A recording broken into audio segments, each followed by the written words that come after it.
Welcome everyone to Insights into the Weekly Haftarah. So this coming week is Parshat Vayakel. Many times we read two portions, Vayakel and Pekudei. This year we only read one, but it's also what's called Shabbat Para. There are four special readings that we do between right before the month of Adar to right before the month of Nisan. Parshat Para is the third of the four readings. And so therefore we have a special Haftarah.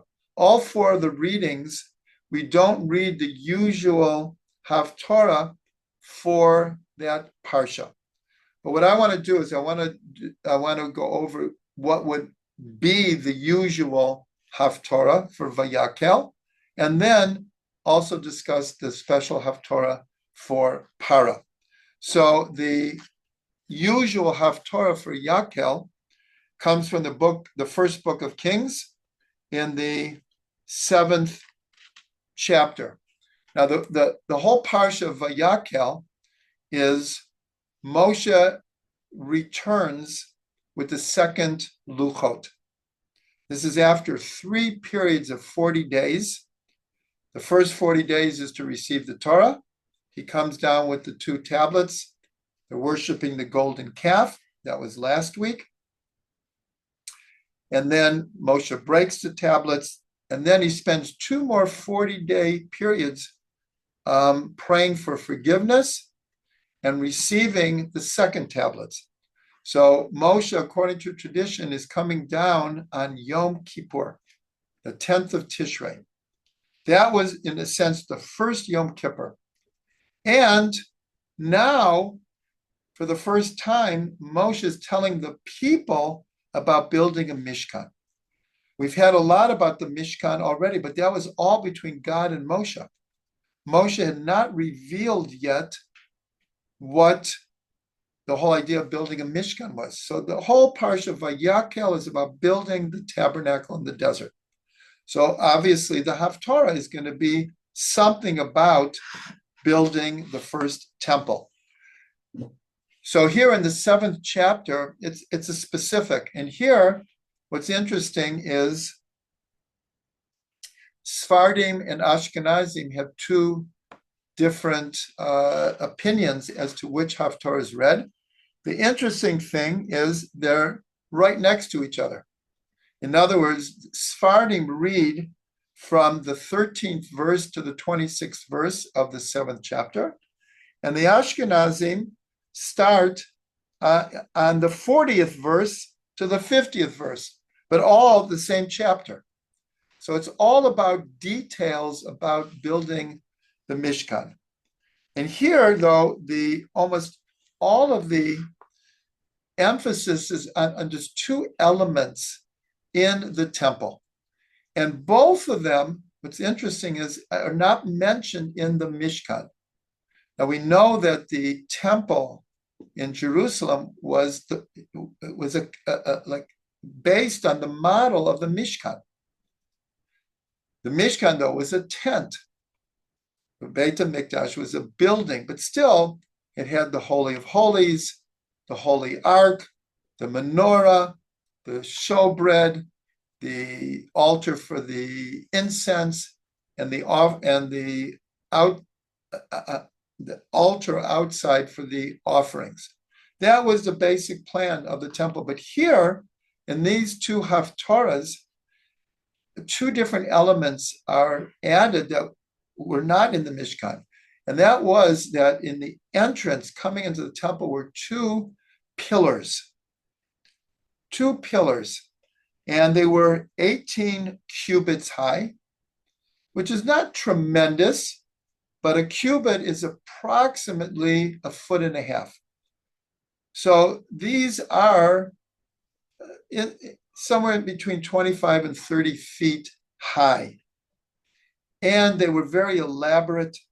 And on the top, they had like a crown, and they had pomegranates carved into the stone. And they were called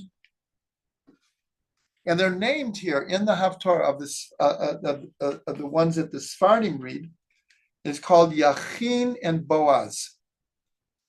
They had names. They had names for these two pillars. It's not clear. These are not usual names. Yachin comes from the root lahachin, to prepare. So it could be as they entered into the temple, it was a sign to prepare yourself for a spiritual experience. And the other one was Boaz, which means in it is strength. And so the temple represents the headquarters of the meeting place between God and the Jewish people, and ultimately between God and all of humanity. And so it was a place of strength. One of the names of the temple is Beit HaBechira, the house of choice. Why? Is because in the Torah, God says over and over that he will put his name in a certain place. And that will be the place of the temple.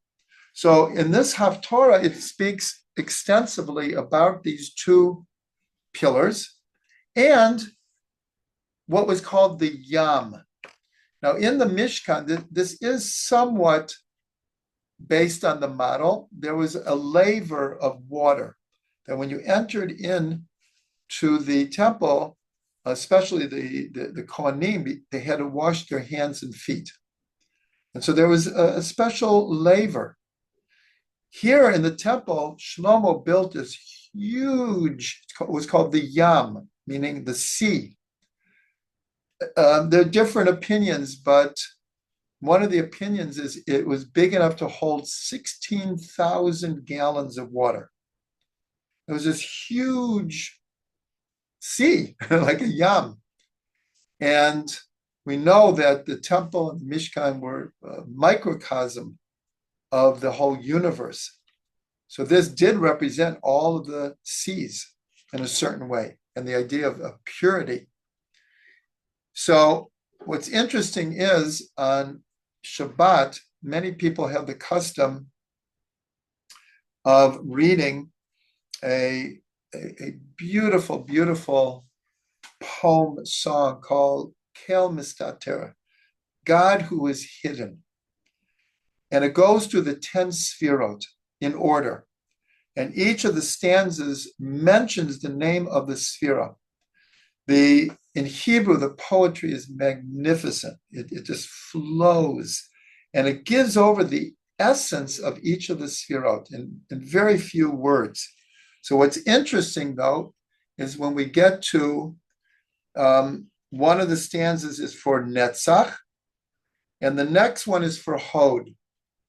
But in the stanza for Hod, it mentions Netzach and Hod, because Netzach and Hod are considered like the legs. And they always go together. The sfirot follow the model of a body. Chesed is the right arm, Gevurah is the left arm, Tiferet is the heart, Chachma, Bin, and Dad is the head, and Netzach and Hod are the legs. Well, the legs are like pillars. And so here, I'm just going to read it in Hebrew. It says, Miyamin umismal yinikat hanaviim. From the right and from the left is where the prophets draw from. According to the Arizal, we'll call it the headquarters of prophecy. We might think it would be in Keter or Chachma or Bina or Dat. He says it's in Netzach and Hod. So here in this poem, it says from the right and the left, meaning, we're going to see in a second, these are these two pillars, Yachin and Boaz. It says this is where the prophets draw their inspiration. Then it says, Netzach v'Hod mehem nimsaim, that this is where the prophets are getting their inspiration. Then it says, Yachin uBoaz. These are the names of these two pillars. B'Shem nikraim. These pillars have names. And as we just discussed, V'chal b'nayich l'mudei Hashem. And all those who are all of the children who learn from God. And this is the idea that there's a statement that everyone in Israel is B'nai Nevi'im, children of prophets. We might not be prophets, but we're children. We have a legacy of prophecy. So that's in this song, Kel Mistater. So these are the two Haftarahs that we usually read for Vayakel. But as I said, because it's Parsha Para, we read a special Haftarah. Why do we have this Parsha of Para? This is the Paraduma. This is all about if someone is impure from the impurity of death. This is the ritual that would purify someone. And it's explained in Parshat Chukat, in the book of Numbers, how they took a paraduma, a red heifer, along with azov and cedar wood and a red string, and they would slaughter the animal and mix it with pure water and then sprinkle the people, and that would purify people from the impurity of death. So why are we reading this now? Is because Pesach, everyone was commanded to come to the temple. It was a pilgrimage holiday.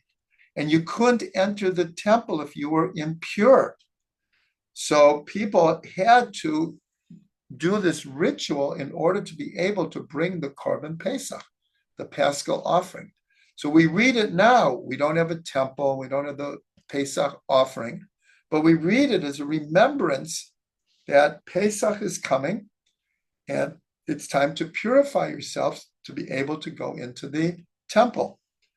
So the Haftorah that's chosen that is going to be comparable to this idea comes from Ezekiel, Vayakhel, 36th chapter, verses 16 through 38. And here, it's all about Israel becoming impure and defiled because of turning to idols. That's what is happening here. God is commanding Vayakhel to tell the people how impure you are from worship because of worshiping idols. And here I mentioned this in the class of Shmuel Aleph, that God says, and I'll read it, God says to the house of Israel, "Not for your sake do I act, O house of Israel, but for my holy name that you have desecrated among the nations to which you have come. And I will sanctify my great name that was desecrated among the nations." And then it continues that God is now promising them that he will bring Israel back to the fold. He'll bring them back to the land, and he will purify them from their impurity. That's why this was chosen. And the verse, the key verse here, is a verse that we repeat on Yom Kippur many times. And that is, V'zarakti Aleichem. God is speaking here through the prophet. I will pour upon you Mayim Toharim, pure waters, Utartem Mikol Tumotechem, and you will be purified from all of your impurities. Umikol Gilulechem Ataheretchem, and from all of your idol worship, I will purify you. And then it goes on in beautiful fashion that God says that when I purify you, I will bring you back to the land, and it will become like a Garden of Eden again. And all the nations will know that I am God because I am bringing you back and rebuilding the ruins and replanting the wasteland. So, of course, we are in the process right now. That's why everyone knows that we're in the time of redemption, but we're not quite there, which makes it, we're so close, but sometimes it feels so far. Here, God has brought us back to the land. The cities have been rebuilt. The land is productive. We're just waiting. We're waiting for, really, in a certain way, for Israel to turn back to God. And Bezrat Hashem, God will bring the final redemption soon and in our days.